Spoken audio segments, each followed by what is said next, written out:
अख जिंदगी अख मौत भी हो, अख सारे वजूद की रख होंगी। जिस अख ने अख की शर्म रखी उस अख की जिंदगी वख होंगी। ते दख अख दा लख हजार नेमत अन्नी अख की शान नहीं कख होंगी। ये दिल दा पख सरदार साइया सुच्चा दिल होंदा सुची अख होंदी। और साडे मुल्के पाकिस्तान का नहीं बल्कि इंडिया का नहीं, मैं आखांगा इस वक्त इस दौर दे पूरी दुनिया के पंजाबियों के दिलों की धड़कन जिन्हें बेशुमार विछड़िया होया नूं मिलाया, बेशुमार लोगों का काम किया। और मैं इस गल से हैरान हाँ कि पिछले दिनों के मैं आंदा सा कि अच्छा इंसान तो है, लेकिन जो मैं पिछले दिनों वेख्या कि इंडिया के नाल सांझी एक फिल्म भी बनती है तो एक इंस्पैक्टर का रोल अदा कर यानी कि चंगा पुलिस वाला भी है। मेरी मुराद तुसीं सारे जानते हो पंजाब की धरती का उच्चा लम्मा सोहना सपुत्र इस अपने भाई नूं जिन्हें इन्नी मजबूरियां और इन्नियां पाबंदियां के बावजूद लोगों को मिलाया। अक्सर करतारपुर तो वीडियो भी चलती है कि दो विछड़े खानदान जो 73 साल तो बाद मिले ने तो रोते हैं। तो उस वक्त फिर साडे अखां दे विच रोंदे तो दिल रोंदा है कि या अल्लाह की हो गया। साडा मुल्क एक सी साडी पंजाब की धरती सी एक जिन्हों दो टोटे कर दिता गया। लेकिन मैं सलाम पेश करना अपने उन्होंने पंजाबी वीरों को जिन्होंने पंजाब तो पंजाबीयत वास्ते अपने आप को हमेशा पेश अगे रखा। असी सारे पंजाबी सेवक हाँ जनाब नासिर ढिल्लों साहब अगे कि वो स्टेज से आउण। नासिर ढिल्लों साहब मैं इन्होंने बहुत बड़ा इस वास्ते फैन हाँ कि असी सारे रल के काम जिन्ना करने शहजादे ने कल्ले नहीं उन्ना काम करता।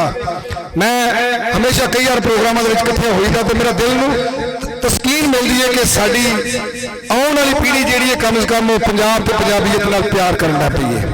मैनूं ये दसो तुहानूं किवें ख्याल आया कि तुसां पंजाबीयत वास्ते कुछ करना है? अस्सलाम वालेकुम सारे पहले तो भी पंजाब पंजाबीयत की खिदमत नूं इस काम नूं लैके मैनूं लगदा भी साडे सारिਆਂ ਨਾਲ जुड़ियां गल्लां जो अपनी आप ਵੱਡਿਆਂ को सुनते हैं कुछ ना कुछ गल्लां पिछले उन्होंने वसेब दियां तो मैनूं लगदा जनैटिकली साडे च आ जांदियां गल्लां भी बुजुर्ग सानूं दसदे भी असीं किस तरह सा पहलों दा किस तरह वसेब सी बाद च किस तरह होया। फिर इहनूं मैं 2015 च डिजिटलाइज किया यूट्यूब ते फेसबुक ते उन्हां बुजुर्गों नूं मिल के उन्हां दीयां कहानियां स्टोरियां करनियां शुरू कीतियां। उत्थों ही सफ़र शुरू होया। फिर जिस तरह एप्रीसीएशन मिलती रही उन्होंने अगे वधदे गए, लोग जुड़ते गए एक दूजे के नाल।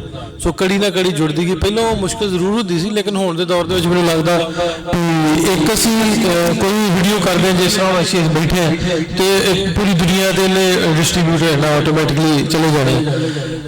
यूट्यूब एक ऐसा प्लेटफॉर्म है जो हुण सोशल मीडिया ते दूजियां साइट्स आ गई। सो मैनूं लगदा भी जिथे तुसीं उन्होंने अपनी गल नूं पहुँचाउणा चाहुंदे जो उत्थे बखूबी पहुँच जाती है। तो वो बहुता एफर्ट तो जरूर होंगी है, ट्रैवल करना पैंदा, जाना पैंदा, लोगों को मिलना पैंदा, कन्विंस करना पैंदा, लेकिन औखा काम नहीं है। अच्छा तुसी मैं पिछले दिनों में देखता है चलो बेशुमार मैं तुहाडी हर वीडियो जी देखना और लाइक भी करना। मैनूं ये दसो कि तुसी पिछले दिनों मैं देखा तुसा इस तो पहले तो तुहानूं मैं ताम ती और कुर्ते देखना सा पग बनी होंदी सी पंजाबी लिबास फिरदे। पिछले दिनों में देखा तुसी गुरचेतर की नाम है गुरचेत चित्रकार हाँ जो फैमिली 420 का हीरो और बड़ा अच्छा मेरा ख्याल पंजाब का इस वक्त सुपर स्टार है पंजाबी फिल्मों का बड़ा मजा और स्टेज का बड़ा अच्छा फनकार है। मैंने ये दसो कि तुहानूं पंजाबी लिबास वेख्या एक दिन तुहानूं मैं पुलिस के इंस्पैक्टर के रोल के वेख्या भी नाल खड़े सन ते बाबा जी रशीद अपने राशिद महमूद साहब भी उस फिल्म के है सन। मैंने ये दसो कि वो फिल्म किहड़ी फिल्म है क्या तुसीं उस फिल्म के पुलिसमैन का रोल कर रहे हो? हाँ जी सांझा पंजाब का नाम उस प्रोजेक्ट का। वाह तो वो फिल्म आ रही OTT प्लेटफॉर्म पर आएगी नैटफ्लिक्स वगैरह तो चौपाल तो नैटफ्लिक्स से सैनवेज नहीं आएगी कि अपने दोनों मुल्कों का इस तरह भी उधर ले आर्टिस्ट इधर नहीं कर सकते उस सरजमीन से जाके करके वो सिनेमा की जीनत नहीं बना सकते। तो OTT प्लेटफॉर्म पर आएगी वो सांझा पंजाब के पंजाब तो गिरद घूमती है उधरों कुछ लोग आते हैं इधर आके उन्होंने किस तरह का वरताव होंगे मतलब जो साडा थीम है वो लोगों को जोड़न का उन्होंने लैके वाह वो एज ए SHO थाने का मैं रोल जोड़ा किया ਤੇ ਰਾਸ਼ਦ ਸਾਹਿਬ ਜਿਹੜੇ ਉਹਦੇ ਵਿੱਚ ਮੇਰੇ ਦਾਦਾ ਜੀ ਬਣੇ ਆ, ਸੋ ਇਸ ਤਰ੍ਹਾਂ ਦਾ ਕਰ ਗਿਆ। ਨਹੀਂ ਤੁਸੀਂ ਜ਼ਾਲਮ ਐਸਐਚਓ ਬਣੇ ਹੋ ਕਿ ਪਿਆਰ ਕਰਨ ਵਾਲੇ? ਦੋਵੇਂ ਪੱਖ ਨੇ ਇਹਦੇ। ਅੱਛਾ ਦੋਵੇਂ ਪੱਖ। ਹਾਂ ਦੋਵੇਂ ਪੱਖ ਨੇ, ਪੋਜ਼ਿਟਿਵ ਵੀ ਕਿਉਂਕਿ ਜਦੋਂ ਸਭ ਵਰਦੀ ਪਾਈ ਹੋਵੇ ਨਾ ਤੇ ਹੋਵੇ ਜੱਟਾਂ ਦਾ ਪੁੱਤਰ ਤੇ ਲੱਗਦਾ ਤੇ ਖਤਰਨਾਕ ਹੈ ਨਾ। ਤੇ ਉਹ ਮੈਂ ਵੀ ਵੇਖਿਆ, ਮੈਂ ਹੈਰਾਨ ਹੋ ਗਿਆ ਵੀ ਢਿੱਲੋਂ ਸਾਹਿਬ ਨੂੰ ਪਲੀਜ਼ ਮੈਨੂੰ ਸਮਝ ਆ ਗਈ ਕਿ ਕਿਸੇ ਡਰਾਮੇ ਕਿਉਂਕਿ ਉਦੋਂ ਕੋਈ ਤਕਰੀਬਨ 2 ਮਾਹ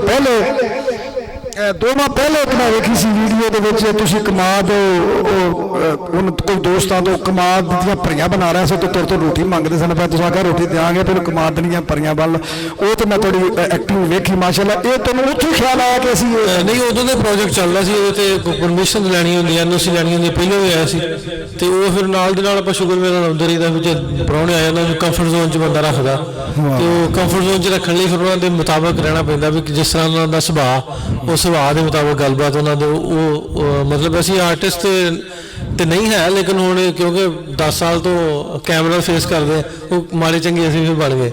ਅੱਜ ਤੱਕ ਕਿੰਨੇ ਮੁਲਕ ਫਿਰੇ ਨੇ ਤੁਸੀਂ ਪੰਜਾਬੀਅਤ ਦੀ ਮੁਹੱਬਤ ਦੇ ਵਿੱਚ?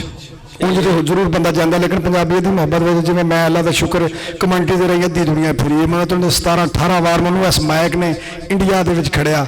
ਹੁਣ ਤੇ ਉਦੋਂ ਜਿਹੜਾ ਸੋਸ਼ਲ ਮੀਡੀਆ 2010, 11, 12, 15 ਤੱਕ ਸੋਸ਼ਲ ਮੀਡੀਆ ਮੋਬਾਈਲ ਵੀ ਛੋਟੇ ਬਟਨਾਂ ਵਾਲੇ ਸਨ। ਅਗਰ ਅੱਜ ਦਾ ਦੌਰ ਹੁੰਦਾ ਤੇ ਹੋ ਸਕਦਾ ਅਸੀਂ ਵੀ ਤੁਹਾਡੇ ਵਾਂਗੂ ਪਾਪੂਲਰ ਹੁੰਦੇ।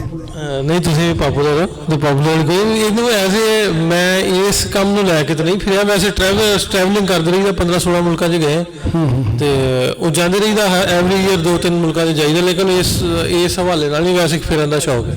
ਵਾਹ ਕੀ ਬਾਤ ਹੈ, ਬਹੁਤ ਸ਼ੁਕਰੀਆ ਜਨਾਬ ਨਾਸਰ ਢਿੱਲੋਂ ਸਾਹਿਬ ਤੁਹਾਡੇ ਇਸ ਫਿਲਮ ਦੇ ਬਾਰੇ। ਰੱਬ ਕਰੇ ਤੁਸੀਂ ਜਿਹੜੀ ਮਿਹਨਤ ਕਰਦੇ ਹੋ ਰੱਬ ਤੁਹਾਨੂੰ ਇਹਦਾ ਅਜਰ ਦੇਵੇ ਔਰ ਇਹਦਾ ਫਲ ਦੇਵੇ, ਔਰ ਅਗਰ ਲੋਕੀ ਵੇਖ ਲੈਂਦੇ ਨੇ ਤਾਂ ਚੰਦ ਲੋਕਾਂ ਤੱਕ ਵੀ ਤੁਹਾਡਾ ਮੈਸੇਜ ਪਹੁੰਚ ਜਾਂਦਾ ਤੇ ਇਹਦਾ ਮਤਲਬ ਹੈ ਕਿ ਤੁਸੀਂ ਕਾਮਯਾਬ ਹੋ ਗਏ ਹੋ। ਹਾਂਜੀ ਬਿਲਕੁਲ। ਤੇ ਰੱਬ ਸੋਹਣਾ ਤੁਹਾਨੂੰ ਹਿੰਮਤ ਦੇਵੇ। ਅਸੀਂ ਵੀ ਇਸ ਹਵਾਲੇ ਨਾਲ ਕਦੀ ਜਹੇਜ਼ ਦੀ ਲਾਹਨਤ ਤੇ ਕਦੀ ਡਰਾਮਾ ਕਰ ਲਿਆ, ਤੁਸੀਂ ਵੇਖਦੇ ਹੋਵੋਗੇ ਕਿਤੇ ਨਾ ਕਿਤੇ ਤੁਹਾਨੂੰ ਸੋਸ਼ਲ ਮੀਡੀਆ ਤੇ ਨਜ਼ਰ ਆਉਂਦੇ ਆਵਾਂਗੇ। ਕਦੀ ਅਸੀਂ ਜਿਤਨੇ ਨਵੇਂ ਫਨਕਾਰ ਨੇ, ਨਵੇਂ ਗੁਲੂਕਾਰ ਨੇ, रहमानी न्यूज़ HD चैनल बनाया, साड़ी कोशिश है कि हर शायर, हर गुलूकार, हर नात खान उसे तो फ्री रिकॉर्ड करके पूरी दुनिया में बहाने और कोई पैसा नहीं लेंगे, बल्कि अपने को खाना भी खिलाईदा कि यार फनकार लोग ने इन्होंने साडा सरमाया ने जो फोक सिंगर ने तुसीं देखना होर 10-15 साल तक फोक सिंगर खत्म हो जाएंगे। मैं कोशिश पे करना कि लोक दास्ताना फोक सिंगर को मैं रिकॉर्ड कर ला। मेरे को एक बाबा जी अकरम रत्ती वाले गुजरात के, मैं पिछले दिनों में मिर्जा साहबा की रिकॉर्डिंग वास्ते उन्होंने बुलाया तो शाम में रिकॉर्डिंग शुरू की तो रात तकरीबन वक्त हो गया, सुबह अजाना का फजर का वक्त हो गया तो मैं कहा जी कितों तक कपड़े हो? उन्होंने कहा पुत्रा 8 दिन तो 8 रात लगे रही है तो मिर्जा साहबा की कहानी खत्म नहीं होती। तो मैं तो हाली शुरू होया वा तो वो हाली वाकई मिर्जा साहब हाली जाके तो मदरसे के कैदा फटते हैं। मैं हाली तो इन्होंने विछड़ना है, ब्याह करना है, फिर निकलना है, फिर इन्होंने वैन पैने ने, यानी कि 8 दिन की। और उस बाबे ने मैं देखा कि उस बाबे ने मोटियां कुरान पाक जी 5 किताबां जी आते कि मैनू अलिफ तो लैके ये तक सारियां याद ने। क्या 10-15-20 साल तक तुम समझते हो कि इस तरह के फनकार साढ़े को होंगे? फोक सिंगर होनी मेरे लगता रेयर जे ने, ज़्यादा अपने को है भी नहीं। नाले दूसरा ना इंटरस्ट होंगे ना, पब्लिक का इंटरस्ट नहीं होगा तो फिर चीज़ां मध्यम होंदियां रहंदियां। अगों आने वाली जनरेशन का ध्यान और पासे होंदा, हुण रैप वाला आ गया, पहले पॉप सी, हुण रैप और पासे तुरदा जांदा। जो मर्जी कर लो, असल है सब कुछ नहीं, वो तो गल है, वो तो सब कुछ जो पाप है जो भी है ये निकलिया फोक दे विचों है। नहीं बिल्कुल है। अज तो 100 साल पहलू नैत कोठिया कमियार ने जुगनी गाई सी, उस तो बाद आलम लोहार गाई सी, आरफ लोहार गाई सी, लेकिन अज भी उन्होंने नवे म्यूजिक के नाल फिर जुगनी पेश करो लोग सुनगे। ये गल असली गल है कि लोगों को पहचान इस गल की कोई नहीं। मैं इस पे काम पे कर रहा कि जितने फोक सिंगर ने उन्होंने मैं रिकॉर्ड करना पे, जिन्ना रूहां नूं हिरस दा रोग लगे, बंदे दौलतां नाल रजदे नहीं, झूठ बोलना कम मुनाफिकां दा साज सच दे ना तो वजदे नहीं, पढ़े लोग ते जान दी लानबाजी और रात कदे मैदान चो भजदे नहीं, ते उन्हां बदला वांग फकीर हुंदे जिहड़े वसदे ने कदे गजदे नहीं।